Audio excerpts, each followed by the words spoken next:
Wellness tips sa Health Check Plus. Katawan, kagandahan, kagalingan, ating alagaan. Dito lang yan sa Wellness tips sa Health Check Plus.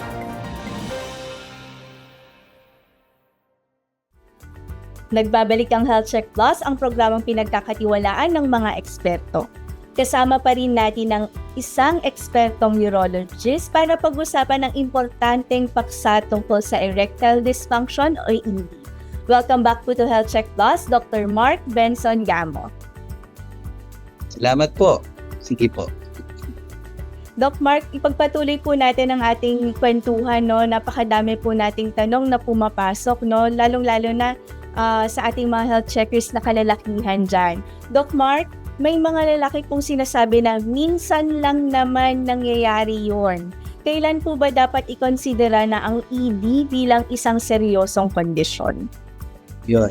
So, gaya po ng nabanggit natin kanina, if persistent for around 3 months ang problemang ito, no?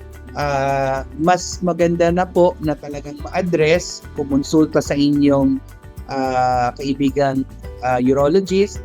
Actually, kahit naman po sa doktor na pinakamalapit sa inyo, pwede nyo po silang tanungin para po ma-refer din po kayo sa isang espesyalista kagaya po ng urologist. So, yun, if talaga pong tuloy-tuloy ng 3 buwan ang problemang ito, mas maganda na po kayo ay kumonsulta. Ayan po mga health checkers, no, narinig natin kapag po 3 buwan na po yung paminsan-minsan na yan, baka mas okay po na magpakonsulta na po tayo sa ating mga urologist. Doc, alam niyo po marami din po mga produkto na naririnig kami na over-the-counter, na supplements, so na lumalabas sa social media at sa iba't ibang mga media pa na maaari daw i-address itong problema sa ED na ito. Paano po ba pipili ng ligtas na solusyon para po dito sa ED? Okay. Yung sa mga, marami kasi ngayong naglalabas ang mga herbal, organic, supplements, no, na talagang pinopromote nila na talagang nakakatulong daw sa erectile dysfunction, no? Una, yung pong mga laman or content noong gamot dapat po ay isa-isahin po nating suriin. Nasa likod po yan ng box or bottles ng inyong pipiliing produkto. Nakalagay po doon yung contents ng inyong iinuming gamot. Isa-isahin po nating hanapin sa internet, sa Google, kung ano po ang mga possible o posibleng side effects ng gamot na yon. Kasi hindi po lahat ng mga gamot na ganito ay dumaan sa tamang proseso, which yung pong dumaan sa clinical trials na sinasabi natin na tinesting sa tao. No, kaya po makikita natin usually sa ganyan is no therapeutic claims. Wala pong masasabing effect or napatunayan good effect or benefit sa isang tao. So, maaari po kasi ito'y hindi dumaan sa tamang clinical trials. Yun. Kaya po maging mausisa tayo, alamin po natin yung mga contents ng ating iniinom. Dahil hindi po natin sigurado kung ano po yung magiging side effect natin nitong mga components na ito sa ating katawan. Maaari pong may damage sa atay, sa atin pong kidneys, yon. So, mas mabuti na po na tayo ay maging mausisa. Alamin natin yung side effects. Yun lang po. Doc Mark, buti po napaalalahanan nyo kaming mga health checkers dyan, Kasi usually po kapag narinig namin na herbal, natural, organic, iniisip po namin lagi na wala po itong side effect or masamang epekto sa katawan. Meron rin po pala na ibang mga binibentang mga ganyan na pwedeng makasama sa ating atay o mga kidneys. Tama po ba, Doc? Tama po, kasi meron pong mga gamot or may mga components po ng gamot na ang atay or ang kidney ang nagme-metabolize. So, hindi po natin alam kung gaano ba kadami nitong components na ito ang kayang tanggapin or i-metabolize noong atay or i-metabolize ng ihi para itapon sa ihi o itapon sa dumi. So, hindi po natin sure kung ano po yung magiging effect. Kaya po dapat ay pantayan ito. At yun nga po, hindi natin talaga masisisi kung nakabili na kayo and then masira ang ating atay or kidney. Yun po pala yun, no? So, narinig po natin si Doc Mark, mga health checkers, maging mapanuri po tayo kahit na ito ay organic, herbal, natural, no? Tingnan po natin kung ano yung mga contents ng ating mga iniinom. So, medyo sensitibong topic o maselan po para sa pasyente, Doc Mark, ang kalagayan ng pagkakaroon ng TB. Para sa mga nahihiya o takot magpatingin, ano po ang unang hakbang para mapag-usapan ito ng hindi nakakahiya? Okay. Ang mga urologists and even yung mga doctors, privately naman, may mga clinics, if talagang nahihiya ang isang lalaki na magpa-check, pwede namang talagang closed door, parang ganito, yung kwentuhan na And ang erectile dysfunction naman kasi, natatanong din kasi yan sa check-up tungkol sa mga other issues katulad ng pag-ihi at sa prostata. So kaugnay ng mga pagsusuri namin sa prostata, yung mga tinatanong namin sa pag-ihi, maaari rin namin mabanggit yan yan tungkol sa erection kasi merong mga gamot para sa prostata na maaaring maka-apekto or merong indirectly pwedeng yung magkaroon ng side effect sa erection, or meron ding mga gamot para sa prostata na kasama na or naka-incorporate na para sa erectile dysfunction. So, pag ang mga lalaki nahihiya sa ganon, kasama naman na sa namin yan sa chine-check or tinatanong. Yun po pala, no? Kailangan lang, Doc Mark, maging open sila, no? Kapag kayo ay nagtanong sa mga issues na ito, katulad ng pag-ihi, sa prostate, at pati na rin sa erection. Doc Mark, may tanong po dito, meron po bang relasyon o direktang impact ang ED sa pagkabaog po? Sa infertility. Well, actually, kung ang cause or ang dahilan, kagaya ng nabanggit natin kanina, ang dahilan ng erectile dysfunction is yung mga tinatawag na hypogonadism, talagang directly makaka-affect ito sa infertility. Kasi pag ganun, mababa ang testosterone levels, no? May effect yan sa sperm production dahil ang testosterone, yung hormone ng lalaki, ay napoproduce sa testis. Okay? And then from there, dun din napoproduce ang similya o ang sperm. So, yung sperm mismo, pwede kasing affected dahil konti ang mapoproduce, yung quality ng similya, not only yung count o yung number.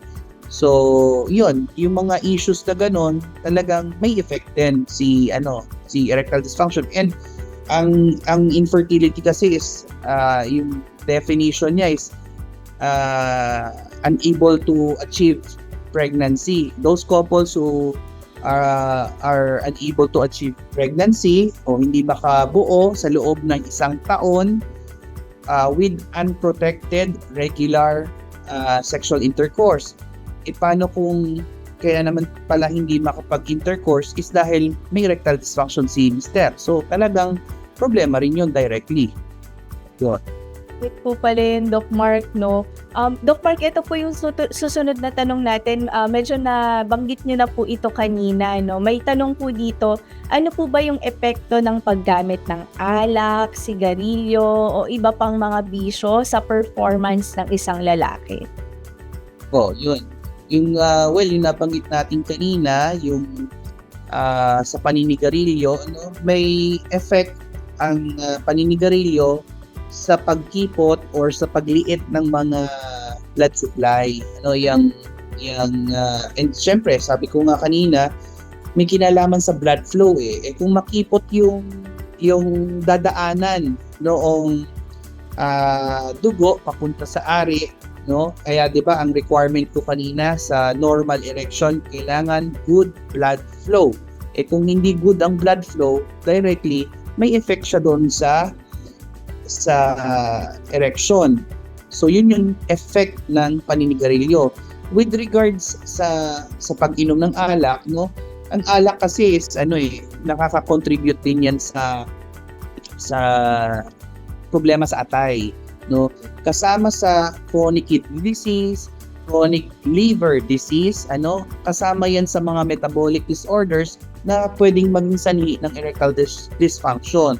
Kasi syempre yung atay ng tao, siya yung nag-metabolize ng mga ayan sa alak, ganyan. So pag nasira ang atay, yung metabolism ng atay, may effect din siya sa erectile dysfunction. Yan. Yun po pala yun, Doc Mark. No? So, napaka-importante po no, na i-consider yung pagtigil ng mga bisyong nabanggit po natin kanina. So, meron pong isang health checker, Doc Mark, na taga Batangas din po, nagtatanong po, ang madalas daw po bang pagmomotor ay ng isang kalalakihan ay pwedeng maging sanhi ng kidney? Well, yung sa pagmomotor, indirectly siguro kasi nasa ilalim ng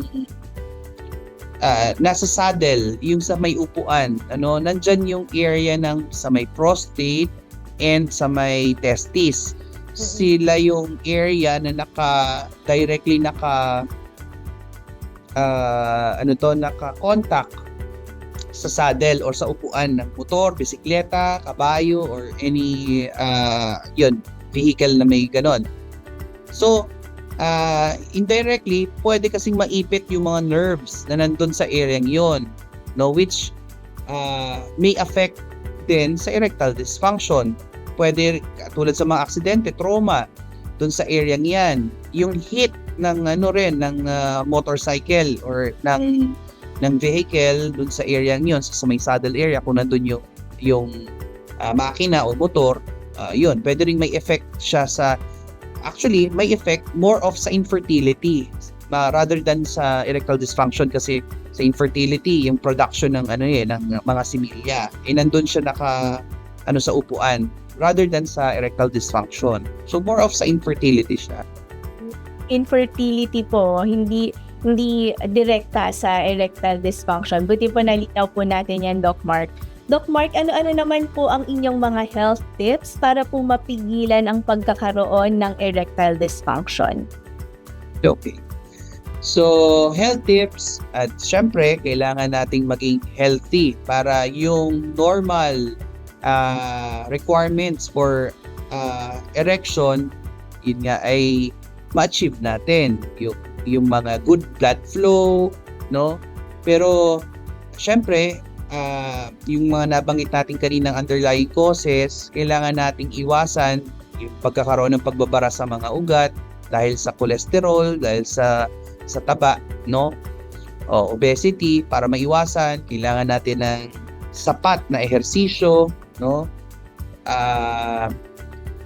Healthy food, iwas sa mga bisyo, lifestyle modification talaga, as in. So, yun yung mga pwede nating gawin para makaiwas sa pagkakaroon ng erectile dysfunction. Yun po pala, no? What about sa, Doc, meron bang mga special diet kayong i-require or recommend po sa ating mga health checkers? Kung talagang related sa mga problema sa puso, di syempre low cholesterol, low fat diet. Pag ganun. Kung ang dahilan ng ating pagkakaroon ng erectile dysfunction is related sa diabetes, no? Kasi metabolic disorder din ang diabetes, yun, yung kailangan controlled ang sugar. Low carbohydrate naman siya na diet. So, it depends kung ano yung consideration na pwedeng maging cause ng erectile dysfunction. Doon naka-aim yung diet, kung may special diet man. Depende rin nga sa cause. So, para po isara ang ating pagkakwentuhan, Doc Mark, ano po ang inyong huling mensahe sa mga kalalakihang maaaring tahimik na nagdadala ng ganitong kondisyon? Okay. So, wag pong mahiya. Lapit po tayo para kumonsulta sa ating mga friendly urologists sa inyong areas. Ito'y dapat pong pag-usapan, wag pong ikahiya, at para masolusyonan din po agad yung inyong problema. Okay? So, be healthy, stay healthy. Yan. Maraming salamat po muli, Dr. Mark Benson A. Gamo. Maraming salamat, Doc, sa mga sagot ninyong malinaw, makatotohanan at may malasakit. Mga health checkers, tandaan natin, ang pagiging lalaki ay hindi nasusukat sa pananahimik sa problema, kundi sa tapang na harapin ito. Ang erectile dysfunction ay isang kondisyon na maaari at dapat gamutin. Huwag po tayong matakot na kumonsulta. Abangan niyo po ang mga susunod nating episode sa mga susunod na linggo na sentro ang pangangalaga sa kalusugan ng mga kuya, tatay at lolo ngayong Hunyo, Men's Health Month. Mga health checkers, tayo ay maging mapanuri. Mahalaga ang wastong impormasyon ukol sa kalusugan natin. Laging isipin na ang wasto at tamang impormasyong pangkalusugan ay check na check. Tandaan, ating pangalagaan ang ating kalusugan sapagkat ang kalusugan ay ating kayamanan. At huwag kalimutang batiin araw-araw ang ating minamahal. Be kind, be safe, and stay healthy. Ako po si Teacher Ellie Campos Banayat, dito sa programang pinagkakatiwalaan ng mga eksperto, ang Health Check Plus sa DZRH. Check na check! Wellness tips sa Health Check Plus. Katawan, kagandahan, kagalingan, ating alagaan. Dito lang yan sa Wellness Tips sa Health Check Plus.